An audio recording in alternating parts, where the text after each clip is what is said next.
আল্লাহ রাব্বুল আলামিন ফেরেশতাদেরকে নিয়ে এরকম একটা সমাবেশ বসে ডাক দে বলে, ও ফেরেশতারা, ওই নয়নপুর যুব সমাজের উদ্যোগে যে মাহফিলটা হচ্ছে, ওই লোকগুলো ওখানে কি জন্য যাচ্ছে? আমরা আল্লাহ জানে কি জানে না? শুধু জানে না, একটা পিপিলিকা যদি রাস্তা দিয়ে যায়, ওই রাস্তা দিয়ে যে পায়ের শব্দগুলো হয়, এই শব্দ পর্যন্ত আল্লাহ রাব্বুল আলামিন জানে। তারপরও কেন প্রশ্ন করলো ফেরেশতাকে? তার কারণ ফেরেশতা বলেছিল, আল্লাহ রাব্বুল আলামিন বলছিলেন যে আমি দুনিয়ার জমিনে প্রতিনিধি সৃষ্টি করব। ফেরেশতা বলছিল, আল্লাহ গো, আমরাই তো আপনার শুকরিয়া আদায় করি, আমরাই তো আপনার প্রশংসা আদায় করি, কিন্তু এগুলো দুনিয়ার জমিনে গেলে মারামারি করবে, হানাহানি করবে, এগুলো সৃষ্টি করার দরকার নাই। এই জন্য আল্লাহ রাব্বুল আলামিন ডাক দেন ফেরেশতাকে, ওই লোকগুলো কোথায় যায়? তখন বলছে, আল্লাহ গো, তোমার ভয়ে কোরআন শোনার জন্য যাই। আল্লাহ রাব্বুল আলামিন ডাক দে বলে, ফেরেশতারে শুনে রাখো, ওই লোকগুলো কি আমাকে দেখেছে নাকি? ফেরেশতা বলেন, না তো আল্লাহ, তা দেখে নাই। আমার নবীকে দেখেছে নাকি? তাও দেখে নাই। যেই বান্দাগুলো বিশ্বাস করলো আমি আল্লাহ এক, আমার নবীকে দেখলো না, আমাকে দেখলো না, ফেরেশতারে সাক্ষী থাকো, যেই লোকগুলো আজকে এই আরামের ঘুম হারাম করে আমার কোরআন শোনার জন্য যেই বান্দাগুলো গেল, আমি আল্লাহ রাব্বুল আলামিন তার জীবনের গুনাহগুলি আমি আল্লাহ রাব্বুল আলামিন ক্ষমা করে দিলাম। জোরে জোরে বলেন সুবহানাল্লাহ। শুধু এটাই নয়, ও ফেরেশতা, আরেকটা আমি আল্লাহ রাব্বুল আলামিন ঘোষণা দেই। ও ফেরেশতা শুনে রাখো, ওই বান্দাগুলির জীবনে যতগুলো গুনাহ করলো ফেরেশতা গো, ওই গুনাহগুলো আমি আল্লাহ রাব্বুল আলামিন নেকি পরিণত করে দিলাম। তাহলে কি এই সুবহানাল্লাহ আসতে হবে না জোরে হবে? আসতে হবে না জোরে হবে? কি বাড়িতে গিয়ে কি সুবহানাল্লাহ বলবেন নাকি? ঘরের ভিতরে গিয়ে কি সংগ্রাম করবেন নাকি? আজকে বাংলাদেশে হাদিকে যারা খুন করলো, মুসলমান তৌহিদি জনতা, সমস্ত মুসলমান যদি একত্রিত হতে পারতাম, আল্লাহর কসম করে বলছি, আজকে বাংলার জমিনে হাদিকে খুন করতে পারতো না। কথা ঠিক কিনা? আমি বলতে চাই, আজকের মাহফিল থেকে, গতকালকের মাহফিল থেকে ঘোষণা দিয়েছি, আজকে বলতে চাই, হাদির খুনিদের আমরা ফাঁসি চাই, আপনারা বলবেন দিতে হবে। কথা ঠিক কিনা? ঠিক আছে তো? ওসমান হাদির খুনিদের ফাঁসি চাই, ফাঁসি চাই। জোরে বলতে হবে, বাঘের মতো সিংহের মতো নড়তে হবে। যতক্ষণ পর্যন্ত বাঁচবো, যতক্ষণ পর্যন্ত হায়াত থাকবে, ততক্ষণ পর্যন্ত সিংহের মতো লড়তে হবে। কারণ ঠিক কিনা? তা আমি আরেকবার তাকবীর দিতে চাই এবং বলতে চাই, ওসমান হাদির খুনিদের ফাঁসি চাই, ফাঁসি চাই। ওসমান হাদি খুনিদের ফাঁসি চাই, ফাঁসি চাই। দিতে হবে, ফাঁসি অবশ্যই দিতে হবে। যদি বাংলার জমিনে ফাঁসি না দেওয়া হয়, টেকনাফ থেকে শুরু করে তেতুলিয়া পর্যন্ত, রূপসা থেকে শুরু করে পাতুরিয়া পর্যন্ত বাংলার জমিনে ঘরে ঘরে আগুন জ্বালিয়ে দেওয়া হবে। কথা ঠিক কিনা? নারে তাকবীর। আলোচনা কি চালাবো? শুনবেন তো আমার ভাইয়েরা। আজকে ততরূপ যারা খুন করে, প্রকাশ্য ঘুরে বেড়ায়, আর সমস্ত এই কথাগুলো বলতে গেলে হুজুরদেরকে আজকে ধরে রিমান্ডে রাখা। কথা ঠিক কিনা? একজন শিকারী, এই শিকারী তীর আর ধনুক নিয়ে এখন শিকার করার জন্য জঙ্গলের ভেতরে যাচ্ছে। যাইতে যাইতে যাইতে যাইতে এবার দুপুর হয়ে গেছে, ক্ষুধা লেগে গেছে। একটা বট গাছের নিচে বেচারা এখন তীর মাথায় রেখে একটু বিশ্রাম নিচ্ছে। ওই বট গাছে ছিল একটা কবুতর। কি ছিল? কবুতর। আর ছিল একটা কাক। কবুতর কিন্তু কাককে অবশ্যই ভালো করতো, ভালোবাসতো, কিন্তু এই কাক কবুতরকেও ভালোবাসতো, কিন্তু ওপর দিয়ে, লেবাস দিয়ে। কথা মনে ঠিক কিনা? ততর সমাজে আজকে হুজুরদেরকে ভালোবাসে, এখানে স্লোগান দেয়, আর হুজুরের আলোচনা শুরু হলে ওখানে গিয়ে বলে হুজুর রাজনীতি করে গেছে। কোন ঠিক কিনা? এরা টাটকা মুনাফিক। কোন ঠিক কিনা? আমার ভাইয়েরা, শেষ পর্যন্ত এখন এই কবুতর এখন চিন্তা করতে, আহারে সৃষ্টির সেরা জাতি মানুষ ঘুমাইছে, তার মাথার উপরে একটু রোদের ছায়া পড়ছে, রোদ পড়ছে, তো এখন এর কবুতরের ডানা বড় আছে না, এখন এর দরদ হলো, দরদ হয়ে চিন্তা করতেছে আমি একটু আমার দাঁড়াটা এরকম করে ধরি আর আমার ছায়াটা ওই আল্লাহর বান্দার উপরে যাবে, আর সুন্দর করে ঘুমাতে পারবে। এরকম করে ছায়া ধরছে, ওই ছায়াটা এখন কপালে আসছে, আর রোদ লাগে না। রোদ যখন লাগে না তাহলে ঘুম ভালো হবে না বেশি হবে? এই কাক চিন্তা করছে তোর এত বড় দরদ, আমি দেখাচ্ছি। কাক এবার গাছ থেকে নামলেন, নামিয়া এবার দেখলেন মাথার পাশে দেখলেন তীরার ধনুক। এবার এই কাক এই বেচারার চোখের উপরে পায়খানা করে দিয়েছে। পায়খানা করে দেওয়ার পরে এবার বেচারার তো ঘুম ভেঙে গেছে। ঘুম ভাঙানোর পরে দেখে আমার অবস্থা খুবই খারাপ। এবার আকাশের দিকে লক্ষ্য করে দেখে, এবার গাছের দিকে লক্ষ্য করে দেখে কবুতর মনে হয় পায়খানা করে দিছে। এবার তীর বের করে এমন ভাবে তীর মারছে, একেবারে কবুতরের পেটের ভেতর দিয়ে চলে গেছে। আমার ভাইরা, আহারে অন্যায় করলো কে? কাক। জীবন দেওয়া হলো কাকে? কবুতরকে। তথরূপ বন্ধুগণ, গভীর মনোযোগ দিয়ে শুনে যাবেন, ওই কাক কখনো কবুতরে বন্ধু হতে পারে না। তথরূপ আমরা বাংলাদেশ যতই বলুন কেন যে ভারত আমাদের বন্ধু, কখনোই আমাদের ভারত বন্ধু নয়। চিরজীবন এই ভারত বাংলাদেশ শত্রু। কোন ঠিক কিনা? আজকে এই ভারতের কারণে উসমান হাদিকে খুন করেছে। কোন ঠিক কিনা? এই বাংলার জমিনে যতদিন পর্যন্ত বেঁচে থাকবো ততদিন পর্যন্ত আজকের পর থেকে ভারতের দালালি চলবে না। কোন ঠিক কিনা? আমার ভাইয়েরা, পায়খানা করলো কে? কাক। জীবন দিল কে? কবুতর। আজ চোখের সামনে হাজারো খুনি ঘুরে বেড়ায়, খুনিদেরকে না ধরিয়া শুধু আলেমদেরকে ধরিয়ে আজকে রিমান্ডে না। কথা ঠিক কিনা? এরা কাদের চক্রান্ত? ওই ভারতের চক্রান্ত। কথা বলেন ঠিক কিনা? ওই জন্য যত দোষ সব শুধু আলেমদের। কথা বলেন ঠিক কিনা? যত দোষ নন্দ ঘোষ, সত্য কথা বললেই দোষ। বল না, যত দোষ নন্দ ঘোষ, সত্য কথা বললেই দোষ। করলেই অন্যায়ের প্রতিবাদ, নামটা হবে তোমার মৌলবাদ। হায়রে, নামটা হবে তোমার মৌলবাদ। যত দোষ নন্দ ঘোষ, সত্য কথা বললেই দোষ। করলেই অন্যায়ের প্রতিবাদ, নামটা হবে তোমার মৌলবাদ। হায়রে, নামটা হবে তোমার মৌলবাদ। কথা বলেন ঠিক কিনা? আরো জোরে জোরে কথা বলেন ঠিক কিনা? এই ভারত বন্ধুগণ মুসলমানদেরকে, ইমানকে ধ্বংস করার জন্য যত অবৈধ চ্যানেল বাংলার জমিনে পার করে দিয়েছে, আর এই চ্যানেল দেখিয়া, ভিডিও দেখিয়া আমাদের দেশের যুবক মেয়েরা পাগল হয়ে গেছে। কথা বলেন ঠিক কিনা?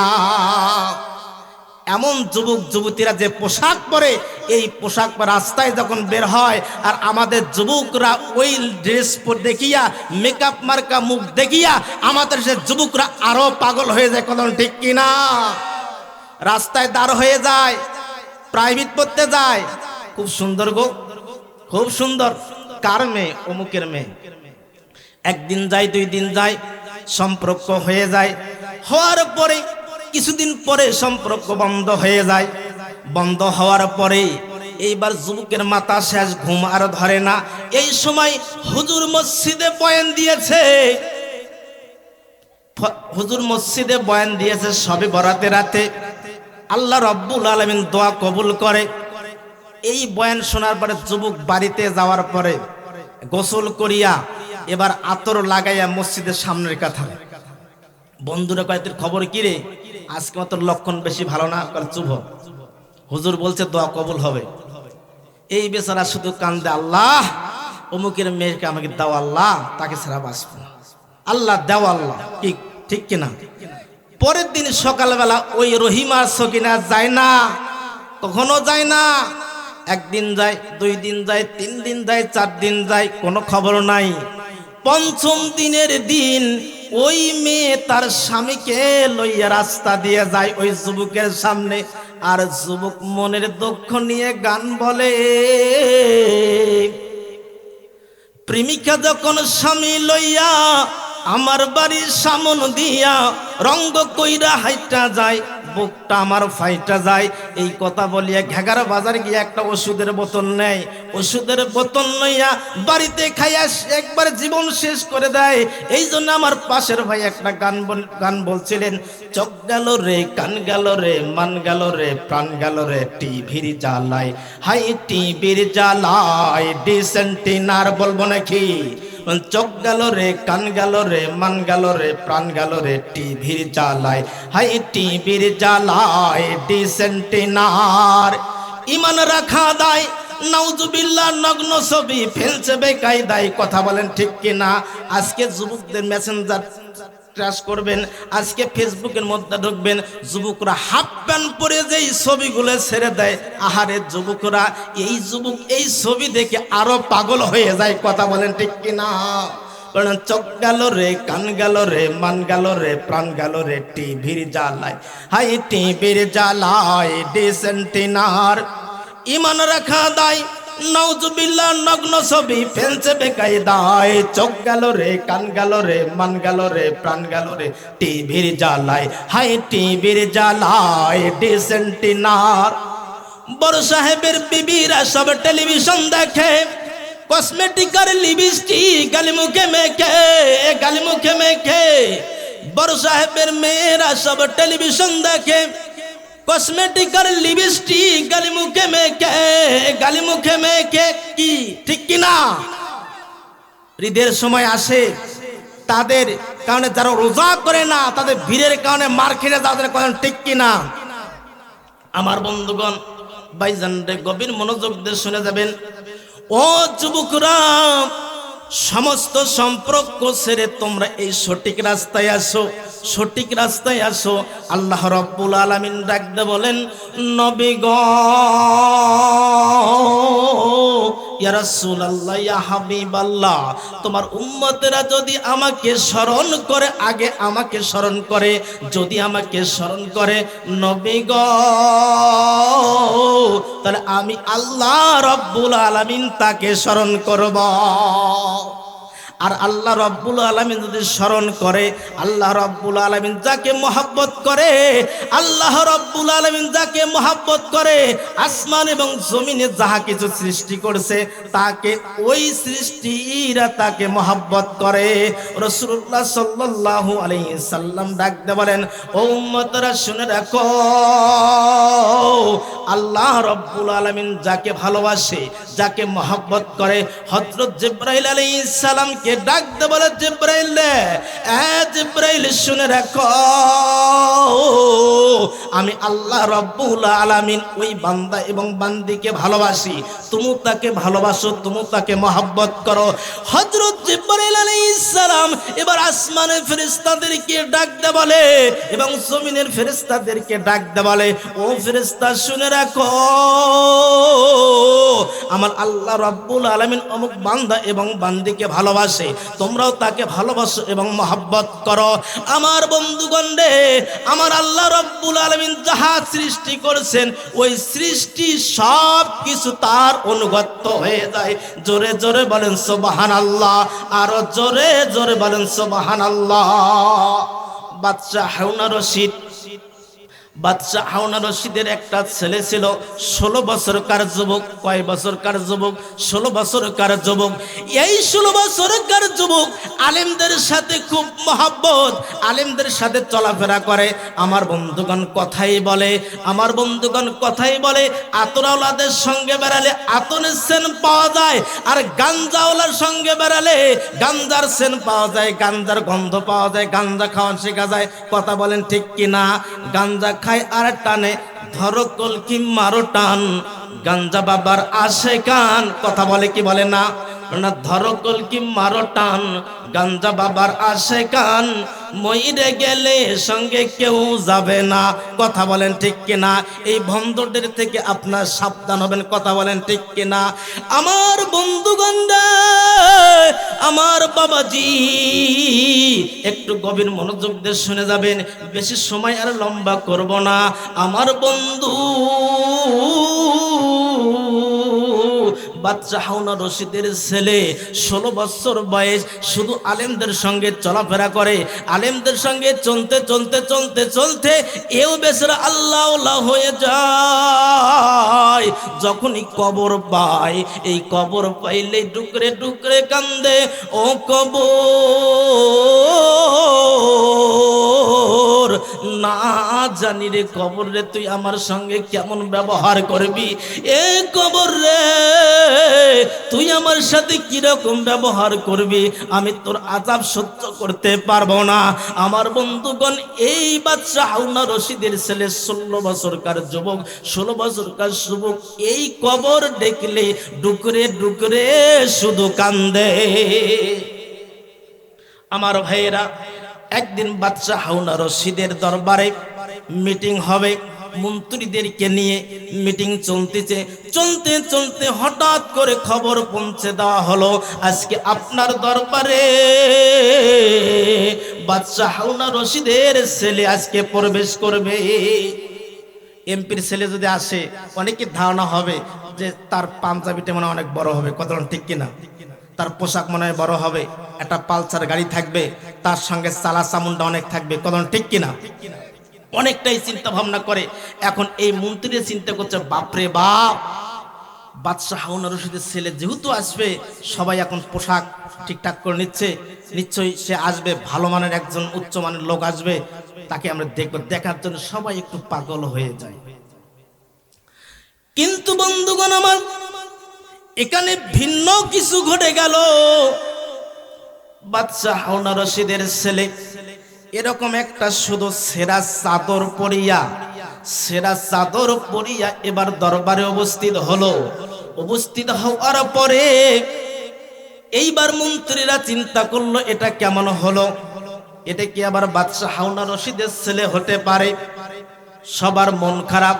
আমরা মনে করছিলাম নিশ্চয়ই কোনো ভালো পোশাক পরে আসবে, কিন্তু এই সেরা পোশাক পরে এখানে কেন আসলো? সবার মন খারাপ হয়ে যায়।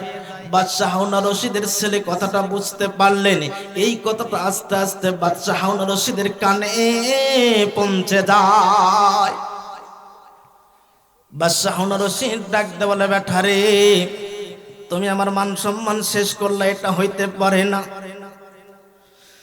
বেটা এবার দু চোখের পানি ছেড়ে কান্দে, ও দয়ার আল্লাহ, বুঝতে পেরেছি আমার বাবা এই পোশাক দেখে আমার বাবা মন খারাপ করেছে। পোশাক দেখে কখনো বিচার হয় না। আব্দুল্লাহ ইবনে উমাইর মুনাফিকদের সবচেয়ে সর্দার ছিল আব্দুল্লাহ ইবনে উবাই। রাসূলুল্লাহ সাল্লাল্লাহু আলাইহি সাল্লামের সঙ্গে ফজর থেকে শুরু করে ঈশা পর্যন্ত যতক্ষণ পর্যন্ত রাসূলুল্লাহ সাল্লাল্লাহু আলাইহি সাল্লাম ঘুমাই নাই, ততক্ষণ পর্যন্ত সেবা করত। মাথায় ছিল টুপি, গায়ে ছিল জুব্বা, সুন্নতের কোনো বরখিলাফ ছিল না। কিন্তু যখন মুসলমানদের সঙ্গে চলাফেরা করে সবই ঠিক ছিল। যখন মুসলমান থেকে পৃথক হয়ে যায়, তখন ওই লোকদের সঙ্গে বলে, আমরা তাদের সাথে আমি একটু ঠাট্টা করলাম। কথা বলেন ঠিক কিনা? আজকের সমাজের মধ্যে এরকম লেবাসদারি মুসলমান আছে, সামনে বলে এক কথায়, এখান থেকে দূরে সরে গেলে তার ওই দলের সঙ্গে হাত মিলিয়া তখন বলে হুজুর সব কিছু রাজনীতি করে গেছে। কথা বলেন ঠিক কিনা? আমার ভাইয়েরা, লেবাস দেখে কখনো বিশ্বাস, কখনো মানুষকে প্রমাণ করা যায় না। আমার বন্ধুগণ, আল্লাহ রব্বুল আলামিন অন্তর দেখে আপনার বিচার করবেন। আমার বন্ধুগণ, বাদশা হারুন রশিদের ছেলে 16 বছরকার যুবক ডাক দে বলছেন মাবুদ রে, আপনি তো বলছেন আল্লাহ, যদি কোনো বান্দা আল্লাহকে স্মরণ করে তাহলে তাহলে আল্লাহ রব্বুল আলামিন তাকে স্মরণ করবে। ও মাবুদ গো, বড় একটা বিপদে পড়ে গেছি আল্লাহ, এই লোকগুলো থেকে আমাকে আল্লাহ সম্মান রক্ষা করো, আমার বাবার সম্মান রক্ষা করো। এই কথা বলতে বলতে দেখে দরবারের মাঝখানে একটা পাখি দেখা যায়। এত সুন্দর একটা পাখি পৃথিবীতে আর কেউ দেখে নাই। মন্ত্রীরা সবাই অবাক হয়ে গেল, এই পাখিটি কোথায় থেকে আসলো? এই পাখিটি ধরার জন্য সবাই ব্যস্ত, এই পাখিটি নেওয়ার জন্য সবাই ব্যস্ত, কিন্তু পাখিটাকে ধরতে পারে না, কিন্তু পাখিটা থেকে বিরত অবস্থায় ওরা নিতেও পারে না। শেষ পর্যন্ত এই ছোট্ট বালক ডাকতে বলে, ও আল্লাহর সৃষ্টি পাখি, আমার কাছে চলে আসো। কথা বলতে দেরি সঙ্গে সঙ্গে বাদশাহ হারুন রশিদের ছেলের কাছে পাখিটি চলে আসে। আল্লাহ তো নিজেই বলেছেন যে বান্দা আমাকে স্মরণ করবে, আমি আল্লাহ রাব্বুল তাকে স্মরণ করব, তাকে মহাব্বত করব, পৃথিবীর তাকে কেউ তাকে ধ্বংস করতে পারবে না। আল্লাহ রাসূল সাল্লাল্লাহু আলাইহি সাল্লাম একদিন মসজিদে নববীতে আসর নামাজের কিছু পূর্বে বসে আছে, এক এক করে সাহাবীরা চলে আসে। বিশ্ব নবী সাল্লাল্লাহু আলাইহি সাল্লামের একটু মন খারাপ দেখা যায়, সাহাবীরা কোনো কথা বলে না, চুপ করে বসে থাকে। এরপরে শেষে আসলেন ওমর রাদিয়াল্লাহু তাআলা আনহু। ওমর ডাক দিয়ে বলে, ইয়া রাসূলুল্লাহ, ইয়া হাবিবাল্লাহ, হুজুর গো, আজকে আপনাকে কে মারছে, কে আপনাকে দুঃখ দিয়েছে, কে আপনাকে এরকম অবস্থায় আঘাত দিয়েছে? তার কারণ আল্লাহ রাসূলের সাহাবীরা তার জীবনের চাইতে আল্লাহ নবীকে বেশি ভালোবাসতো। লা ইউমিনু আহাদুকুম হাত্তা আকুনা আহাব্বা ইলাইহি মিন ওয়ালিদিহি ওয়া ওয়ালাদিহি ওয়ান নাসি আজমাইন। আল্লাহ রাসূল বলেন, পিতামাতা সন্তানের চাইতে এবং তোমার জমির চাইতে, আত্মর চাইতে আমাকে না যতক্ষণ পর্যন্ত ভালো না বাসবা ততক্ষণ পর্যন্ত তোমরা ঈমানদার হইতে পারবা না। সাহাবারা রাসূলকে সবচেয়ে বেশি মহব্বত করত।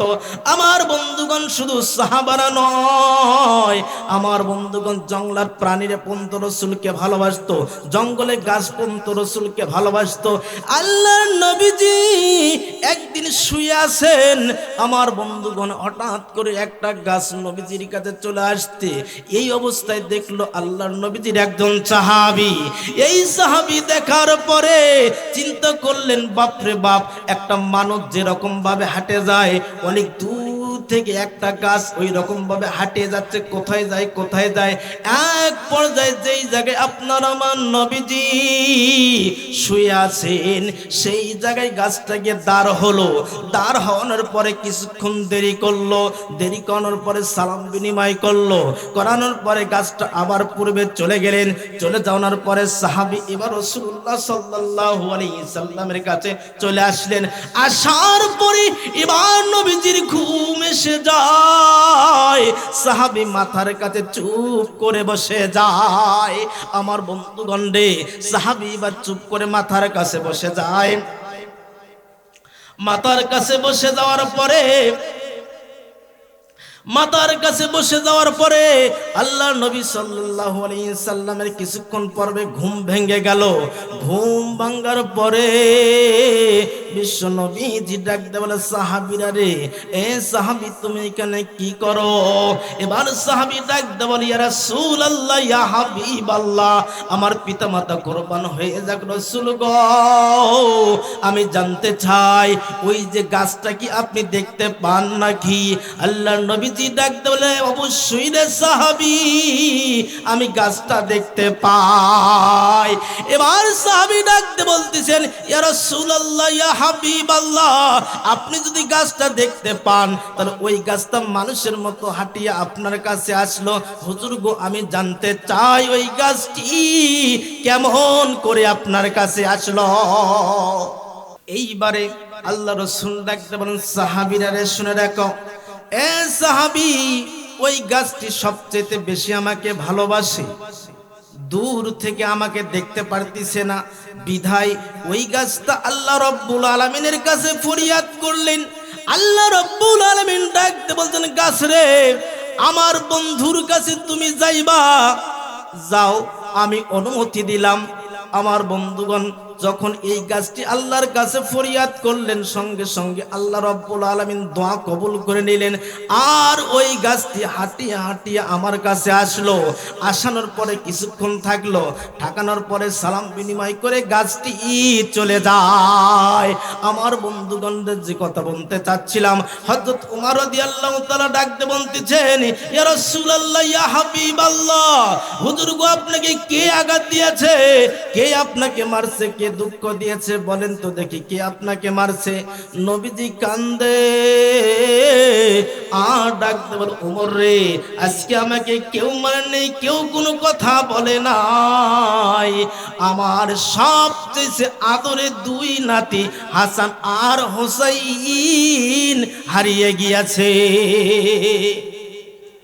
সাহাবারা এবার প্রতিযোগিতা শুরু করে দিল, কে আগে হাসাইনকে আমার রাসূলের সামনে নিয়ে আসবে, কে আগে আমার রাসূলের আগে হাসি দেখবে, হাসাইনকে নিয়ে আসিয়ে হাসান আর হোসেনকে খোঁজার জন্য সমস্ত সাহাবারা বের হলেন। এইদিকে হাঁটি হাঁটি পাপা করে আপনার আমার নবীজি সাল্লাল্লাহু আলাইহি সাল্লাম পাহাড়ের দিকে যাইতে যাইতে পাহাড়ের উপরে দেখে দুইটি সাপ হাসান আর হোসেন গলা ধরে শুয়ে আছে, আর দুইটি সাপ হাসান হোসেনকে এরকম ভাবে ছায়া দিতেছে। জোরে জোরে বলেন সুবহানাল্লাহ, লা ইলাহা ইল্লাল্লাহ, লা ইলাহা ইল্লাল্লাহ, জোরে লা ইলাহা ইল্লাল্লাহ, লা ইলাহা। আল্লাহ তোমার জান্নাতে যাব, আল্লাহ তোমার জান্নাতে যাব, তোমার পথে জীবন দিয়ে, তোমার পথে জীবন দিয়ে শহীদ হব। আল্লাহ তোমার জান্নাতে যাব, আল্লাহ আমরা তোমার জান্নাতে যাব, লা ইলাহা ইল্লাল্লাহ, লা ইলাহা ইল্লাল্লাহ। আমার বন্ধুগণ বলতে চাচ্ছিলাম, যেই হাসান আর হোসেনকে সাপ দংশন করলো না, সেই হাসান আর হোসেনকে এই মুসলমানরাই তাকে মারছে। কথা বলেন ঠিক কিনা? রক্তে লালে লাল হইল কারবালার ময়দান, বলেন না, রক্তে লালে লাল হইল কারবালার ময়দান, শহীদ হলো ইমাম হোসেন নবীর জানের জান। রক্তে লালে লাল হইল কারবালার ময়দান, দুধের শিশু আলী আসগরে পানি চাইলো মায়ের কাছে, পানি পানি বলে সে যে দিয়ে দিল প্রাণ। রক্তে লালে লাল হইল কারবালার ময়দান। কথা বলেন ঠিক কিনা? হাসান আর হোসেনকে কিন্তু মারল এই মুসলমান। আরো যারা কোরআনের বিরুদ্ধে যারা আলোচনা করে তারাও কিন্তু মুসলমান। কথা বলেন ঠিক কিনা? আমার বন্ধুগণ বলতে চাচ্ছিলাম, বাদশা হারুন আর রশিদের ছেলে এইবার পাখিকে ডাক দিল, পাখি রে, ও আল্লাহর সৃষ্টি, আমার কাছে চলে আসো। এবার এই দৃশ্য দেখলেন, পাখিটা যখন চলে আসলেন, আসানোর পরে এই দৃশ্য দেখিয়া এবার মন্ত্রী পরিষদের লোকেরা, মন্ত্রীরা অবাক হয়ে যায়। এইবার পাখিটাকে ডাক দিলেন, পাখি রে, যাও তোমার স্থানে চলে যাও। পাখিটা চলে গেল।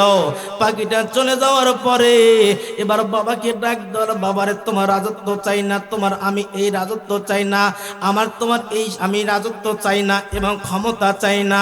আব্বা গো, শুধু তোমার দরবার থেকে আমি একটা কোরআন হাতে নিলাম, আর তোমার দেওয়া আমি এই আংটিতে হাতে নিলাম।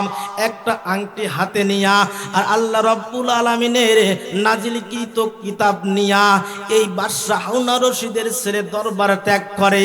আমার বন্ধুগণ, কোরআনের কি দাম একটু কথা বলে আমি হয়তো শেষ করব।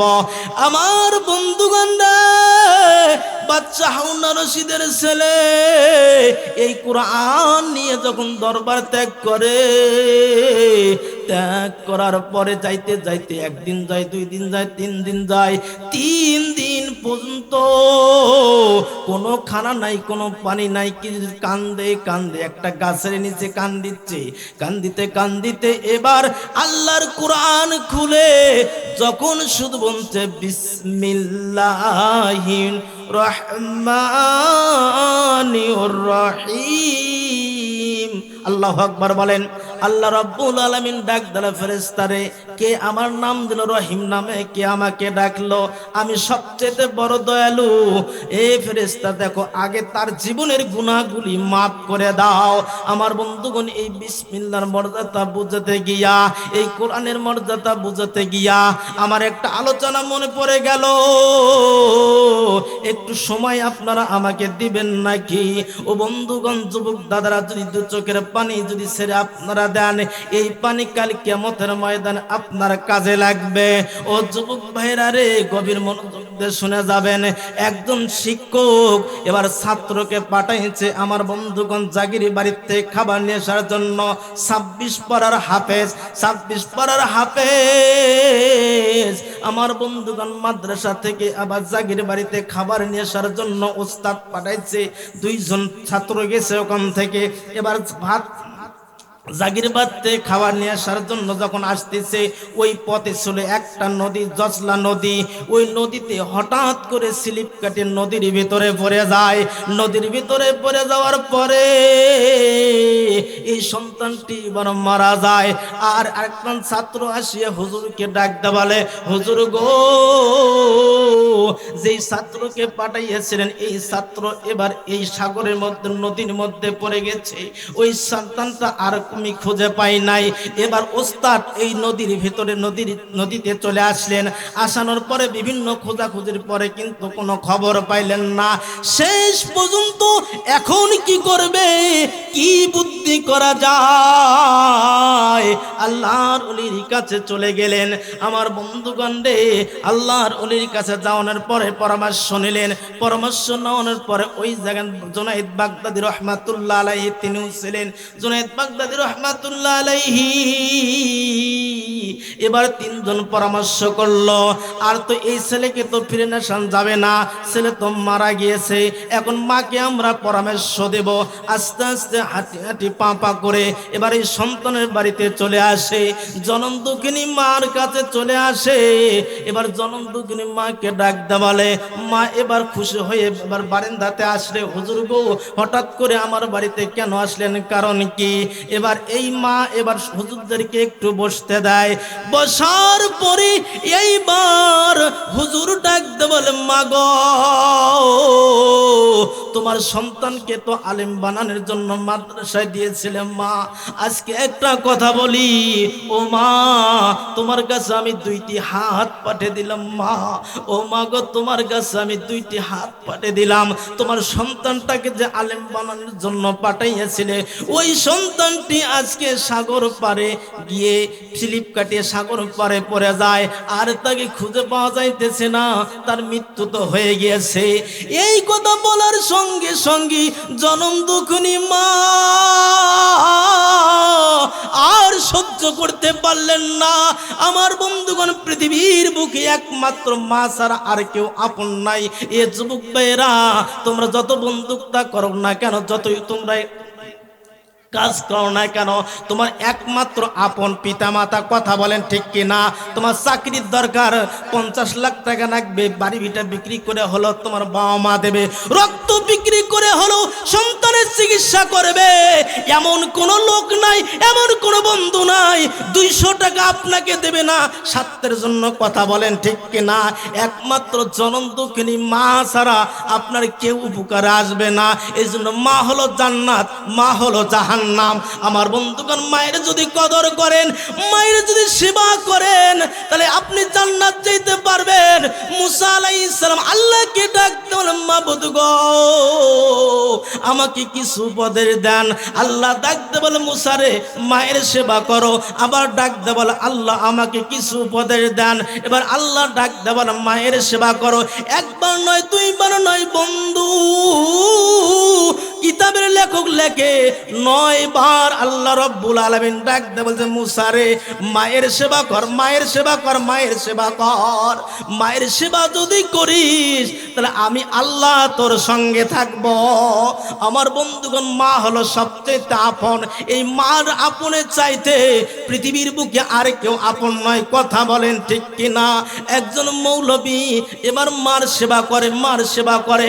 আবার হজের যখন টাইম হয়, মাকে বলে, মা গো, আমি একটু হজে যেতে চাই। এবার ডাকতে বলে, বেটারে, আমি অসুস্থ, তোমাকে হজে দেওয়ার জন্য আমি অদা দিতে পারলাম না।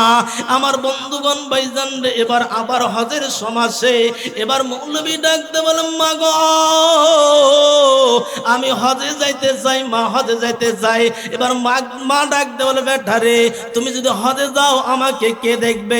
একবার নয়, দুইবার নয়, বেশ কয়েকবার যখন হজের মৌসুম আসে, মার কাছে এবার ছোট হয়ে ডাক বলে, মা গো, আমি হজে যেতে চাই। মা অনুমতি দেয় না। শেষ পর্যন্ত ডাকতে বলে ছেলে, ডাকতে বলে, মা গো, হজের সম যখনই আসে তুমি অসুস্থ হয়ে পড়ো, আমি আবার তোমার কথা আর শুনবো না। মা গো, আমি হজে এবার চলে যাব। গাট্টি গুট্টি বান্ধিলেন, হজের দিকে রওনা হলেন। মা এবার বদদুয়া করলেন, ও আল্লাহ, আমাকে যেমন বিপদে রেখে গেছে, আল্লাহ বিপদে ফেলে রেখে যাচ্ছে, আল্লাহ তাকেও তুমি বিপদে ফেলিয়ে দেও। মায়ের দোয়া আল্লাহ রব্বুল কবুল করে কি করে না? ওই যে হুজুরের কিন্তু আলোচনা আমি হাতে রাখলাম, অবশ্য আমি বলবো। আমার বন্ধুগণ রে, এই মৌলবী এবার হজের জন্য বার হলেন। যাইতে যাইতে যাইতে যাইতে রাত হয়ে গেল, গভীর রাত হয়ে গেল। এখন কি করবে এই মৌলবী? এখন একটি মসজিদের ভিতরে এখন যাওয়ার পরে গাট্টি রাখিয়া, যাওয়ার পরে গাট্টি রাখিয়া নামাজ পড়া শুরু করে দিলেন। গভীর রাত, হঠাৎ করে ওই এলাকায় একটা চোর ঢুকিয়া পড়ে। চোর ঢোকানোর পরে কিছু মালপাতি চুরি করে। চুরি করিয়া যখন বের হয়, তখন এলাকার লোক টের পায়। এলাকার লোক টের পাওয়ার পরে এই চোরকে ধাওয়া দেয়। এবার এই চোর এখন বুদ্ধি না পেয়ে, রাস্তা না খুঁজে না পাইয়া এবার মসজিদের ভেতরে যায়। মসজিদের ভিতরে যাইয়া এই গাট্টিগুলো ওই হুজুরের সামনে রাখে। রাখানোর পরে চোর যে কোনো ভাবি হোক পালিয়ে যায়। আমার বন্ধুগণ, এলাকার লোক এবার এই মসজিদের ভেতরে, এবার মসজিদের চতুর্দিক দিয়ে দাঁড় হয়ে যায়। দাঁড় হওয়ার পরে ফজর পর্যন্ত চলে গেল। ফজর নামাজের যখন সালাম ফিরায়, সালাম ফিরানোর পরে এই মৌলবীর হাত পা বাঁধা হয়। মৌলবী ডাকতে বলে, কেন তোমরা হাত পা আমারে বাঁধিলা? কারণ কি? আমি কি অপরাধ করেছি? আমি কি অন্যায় করেছি? তোমরা হাত পা কেন আমারে বাঁধিলা? এবারে ডাকতে বলে, তুমি কি এখনো বোঝো নাই? তুমি কি এখনো জানো না? তুমি এই গ্রামে চুরি করিয়া, এবার চুরির মাল রাখিয়া তুমি এই আল্লাহর মসজিদ ঘরে ইবাদত করতেছ। আমার বন্ধুগণ, বক্তা নিয়ে সমস্যা নেই, বক্তা নিয়ে এসে নিশ্চিত শেষ করে দেবো তো। আর যদি শেষ করে শেষ করে দিই,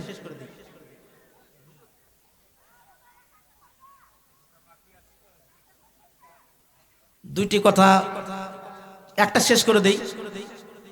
আমার ভাইয়েরা, এইবারে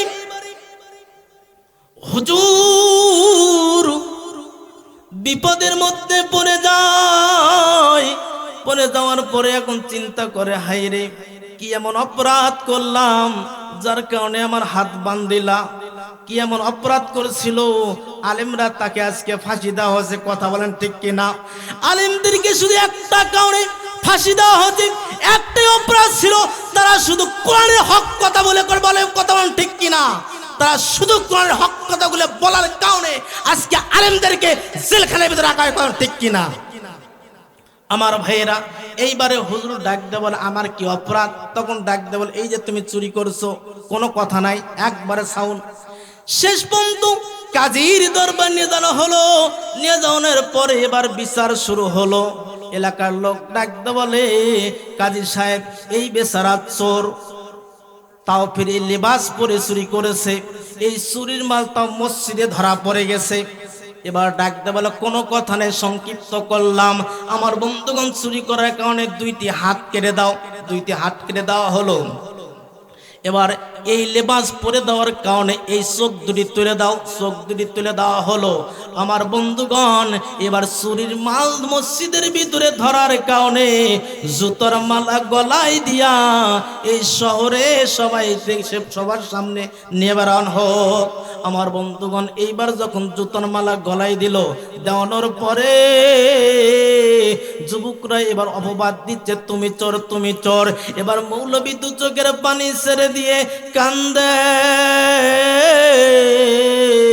এ যুবকরা শুনে রাখো, আমি চোর নই, আমি ডাকাত নই, আমি কোনো অন্যায়কারী নই। তোমরা বরঞ্চ বলো মায়ের বদদোয়ার কারণে আজকে আমার চোখ নষ্ট হয়ে গেল, হাত নষ্ট হয়ে গেল, জুতোর মালা গলায় দিয়ে আজকে সারা শহর আজকে আমাকে নিয়ে বেড়ানো হচ্ছে। এবার যুবকরা শুনে আশ্চর্য হয়ে গেল। আশ্চর্য হয়ে আর লাভ কি? যুবকের চোখও নাই, হাতও নাই। আমার বন্ধুগণ যুবক দাদারা একটা কথা বলি, ও যুবকরা তোমাদের হাতে পদে পায়ে বলি, আজকে শুধু বাজারে গিয়ে 20 টাকার পান নেবেন। 20 টাকার পান নিয়া মাকে ডাক দেন, মা গো আমি কিছুই নিয়ে আসতে পারিনি, 20 টাকার একটা পান নিয়ে এসেছি। দেখেন সর্বপ্রথম আগে ওই পান নেওয়ার আগে আগে বলবে, বেটারে তুমি এত রাত্রে কোথায় গিয়েছিলা? যদি জিজ্ঞাসা করে আপনারা বলবেন নয়নপুর মাহফিল শোনার জন্য গিয়েছিলাম। কথা বলেন ঠিক কিনা?